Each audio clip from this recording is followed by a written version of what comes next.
The moment your paycheck hits your account, a clock starts ticking. You have about 15 seconds before your brain starts doing what it always does, spending money that technically still belongs to your future. Not physically, mentally. That's how it starts. You see the deposit, and instantly your brain says, okay, maybe I can order out more this week. Maybe I can finally buy that thing in my cart. Maybe this month won't feel so tight. And that right there is why so many people stay stuck. Not because they're lazy, not because they're stupid, not even because they don't make enough, but because every payday, their money gets emotionally claimed before it gets strategically assigned. And today, I'm going to show you the exact payday system that flips that. A system that can move you ahead of most people financially, not by making you more motivated, but by making your money faster than your impulses. Because wealth is not usually built in some dramatic moment. It's built in the first few seconds after money arrives. Most people treat payday like a reward, like a surprise gift, like permission, like a short break from financial reality. That's why the cycle always looks the same. You get paid, you feel relief, you spend a little too casually, and then 10 days later, you're staring at your bank app like it personally betrayed you. Cereal for dinner, checking your balance too often, mentally reshuffling bills, promising yourself next paycheck will be different. It usually isn't. And the reason is simple. Willpower is unreliable. Willpower is strongest when you feel fresh, optimistic, and in control. But by Thursday night, after work stress, decision fatigue, and one annoying email too many, that discipline is gone. So this is not just a budgeting issue. It's not just a spending issue. It's a timing issue, because your brain is running very old software. For most of human history, if resources showed up, you used them. Fast. There was no automatic transfer, no high-yield savings account, no peaceful little emergency fund. Your brain still leans toward consume now, protect later. That instinct made sense when survival was the game. It is terrible when wealth building is the goal.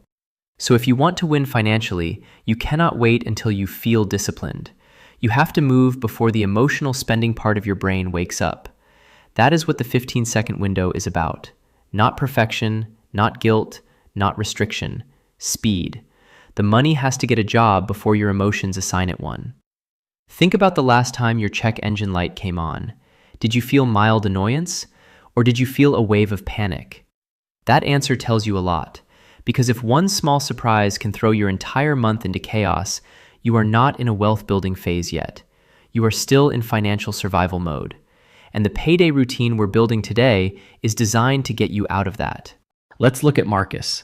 Marcus earns $78,000 a year.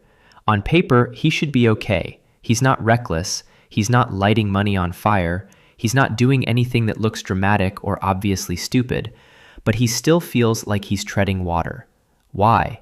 Because Marcus is trapped in what I call arithmetic theater. That is, when your financial life looks reasonable on the surface, but the actual math underneath is quietly terrible. And the first place to expose that is with your necessity percentage. This is step one of the payday routine. Figure out what percentage of your take-home pay is going toward true necessities, not lifestyle wants pretending to be needs, not convenience spending dressed up as self-care, not ego purchases with a practical label on them, real necessities, housing, basic groceries, essential transportation, insurance, healthcare, utilities. That's it. If more than 60% of your take-home pay is getting consumed by those categories, you do not just have a budgeting issue, you have a structural math problem. Either your housing is too expensive, your car is too expensive, your fixed costs are too bloated, or you've blurred the line between necessity and comfort because the truth feels inconvenient. Marcus spends nearly half his income on rent and a car before he has bought a single egg. That is not a character flaw. That is a financial setup that leaves almost no room for growth. And this is what happens to a lot of people. They think they need better budgeting apps, better hacks, better discipline. But sometimes the real issue is simpler.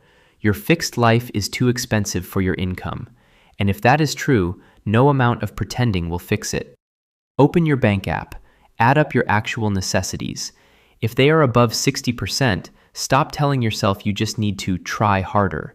You don't need more motivation. You need better math. Once you know your necessity baseline, the next step is everything. You need an order of operations. Because most people do this backwards, they get paid, they pay the bills, they spend what they feel like spending, and then they try to save what's left. There is never anything left. There was never going to be anything left. Because if saving happens last, saving becomes optional, and optional things usually lose to immediate comfort. So here is the better sequence. 1. Employer match. This comes first. Why? Because this is one of the few places in life where free money is real. If your employer offers a match and you are not taking it, you are voluntarily rejecting a guaranteed return. That is not cautious, that is expensive. 2. High interest debt. Next, kill the debt that is actively poisoning your financial life. Credit card debt at 22% interest is not manageable. It is not normal. It is not just part of adulthood. It is financial acid. If you are carrying debt at that rate, paying it down is one of the best returns available to you, because every dollar you eliminate is a guaranteed return equal to that interest rate. 3. The $1,000 firewall. Then build your first emergency buffer. Not a dream emergency fund, not 6 months of expenses overnight, just your first $1,000 firewall. Why? Because that first $1,000 changes the entire emotional structure of your financial life. Now, a flat tire is annoying, not catastrophic. A surprise copay is frustrating, not identity shattering. A small emergency no longer instantly becomes a credit card problem. And that matters because you cannot build wealth while every inconvenience keeps knocking you back into survival mode. This is why payday structure matters so much. It is not about being extreme, it is about reducing fragility. Every dollar needs a role, and the order matters. Now let's talk about a bigger number, $20,000. Why does this number matter so much? Because at around $20,000 in accessible savings and invested momentum, something important starts to happen psychologically. You stop feeling trapped. When you have zero savings, your brain does not think strategically. It thinks defensively. You tolerate jobs you hate. You say yes when you want to say no. You stay quiet when you should negotiate. You accept bad treatment because you do not feel like you have room to move. That is what financial scarcity does. It shrinks your behavior. But once you build a real buffer, once you have enough money that one mistake, one bad week, or one delayed paycheck does not send you into panic, your thinking changes. You become harder to control. You get more assertive. You become more selective. You stop making every decision from fear. And that is the real value of early wealth building. It is not just the money, it is the change in posture. At that point, you stop asking, how do I survive this month? And you start asking, how do I grow from here? That is a completely different life. A lot of people think they are struggling because of one big problem, but often they're being slowly drained by smaller ones they stopped noticing. For example, the average household can seriously underestimate subscriptions by a huge margin. That kind of phantom spending quietly eats up thousands over time. Not dramatic enough to trigger panic, just constant enough to keep you stuck. That's why systems beat intentions. The whole point of this routine is to retire discipline. Discipline is useful, but it is inconsistent. Systems are better. So here is how to make payday mostly automatic. The 1-day rule. When your paycheck lands, let it sit for 1 day. Not because you're waiting to be wise, just because you want the deposit fully settled and clean. After that, the system takes over. Split the flow. Your money should not all pile into one place where it can be casually spent. Separate it. Have necessity money go where it needs to go. Then send your future freedom money somewhere else automatically. That could be high-yield savings, investing, debt paydown, emergency fund contributions.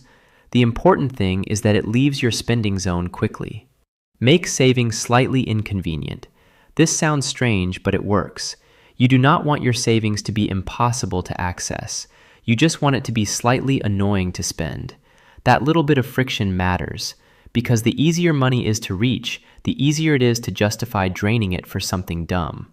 The invisible save. This is one of the most powerful principles in personal finance. Money you never emotionally process is money you are far less likely to spend. If you never really see it sitting and checking, you do not build imaginary plans around it. You do not mentally claim it. You do not start giving it a lifestyle purpose. This is why automation works so well. It protects your money from your moods. And honestly, that is half the game. Because most bad financial decisions are not made in spreadsheets. They are made when you are tired, stressed, bored, lonely, frustrated, or trying to reward yourself for surviving the week. Automation cuts those moments off at the source. Now let's look at Tyler. Tyler makes the same $85,000 a year as Marcus, but Tyler did something Marcus never fully committed to. He built a system. Tyler drives a 2019 Camry. He lives in a neighborhood that is fine, not impressive, not embarrassing, just fine.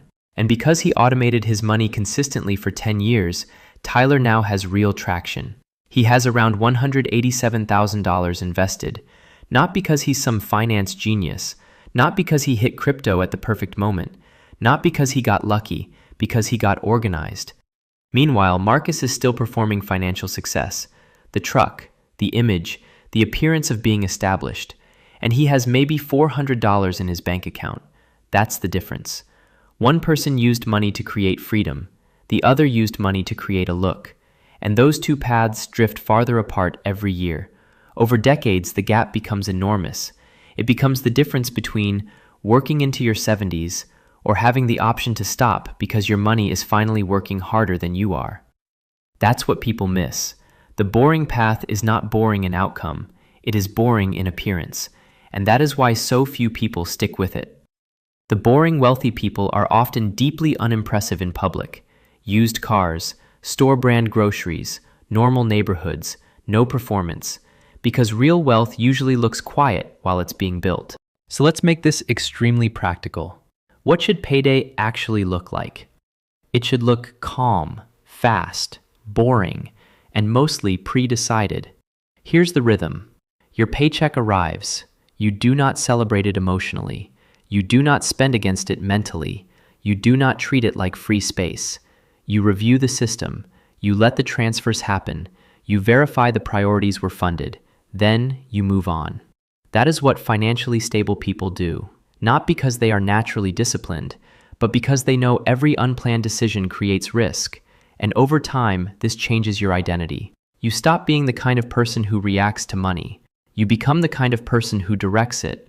That shift is powerful, because wealth building is not just math. It is behavioral architecture. You are building a structure that protects your future self from your present self.